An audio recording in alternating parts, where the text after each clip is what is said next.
If you love Paul Harvey stories and the rest of the story, subscribe now. Now the rest of the story.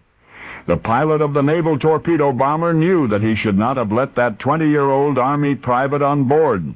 Now both of them were going to die. The pilot's faulty judgment was understandable enough. The young private had been frantic, stuck in Seattle. His weekend pass running out fast, he would be AWOL if he couldn't fly immediately to Monterey and scramble back to Fort Ord before bed check.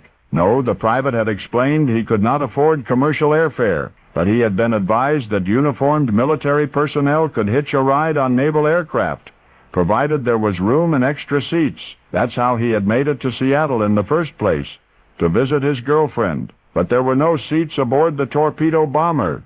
The pilot had explained the only available space was in the radar compartment in the tail of the plane, and the private would never fit in there. But the young man begged, and the pilot relented. They squeezed the former into the radar compartment, and they had taken off for the Naval Air Station at Monterey. Well, that was hours ago. They should have landed by now. But the coast of California was socked in with fog, no way to find the air base, no way even to stay aloft over land unless they wanted to knock the top off a mountain, or maybe run out of fuel and crash in a populated area. So the pilot headed out to sea. The torpedo bomber was about a mile from shore when the motor sputtered and died. The pilot brought her down as gently as possible amid the angry swells, and after several bone-jarring jolts, the plane was dead in the water. Twilight was fast becoming night as the pilot and his young hitchhiker clambered out onto the wings of the plane. If they were anywhere near the craft when it sank, they could be sucked down with it.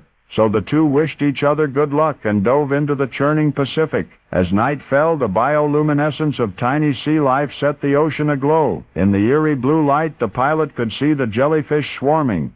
First dozens and then hundreds, it seemed. He shouted to the young private, "Look out!" But the answer was faint in the distance, barely distinguishable from the voice of nature roaring all around them. And then the pilot felt the searing sting of the first jellyfish. Then he was engulfed by them in the glowing sea. Still most of a mile from land, he could only succumb to the poison and to the waves, the irresistible forces that raged in the night. And thus he died. So this is a tribute to an unknown soldier. This is a tribute to a Navy pilot, running low on fuel, who headed out to sea rather than risk one civilian life. And if he is listening from wherever, sir, I want you to know, the young private who hitched a ride on your last flight, the Army boy who so desperately wanted to get back to his own base, did get back. He swam the torturous mile through turbulent seas, teeming with poisoned tails and bathed in blue fire. He fought the overwhelming fatigue and the treacherous undertow. He walked barefoot 8 miles to safety, and eventually onto motion picture screens all over the world, as Clint Eastwood. From the beginning of his movie career, Clint Eastwood has always played a tough guy. But now you know how tough he really is,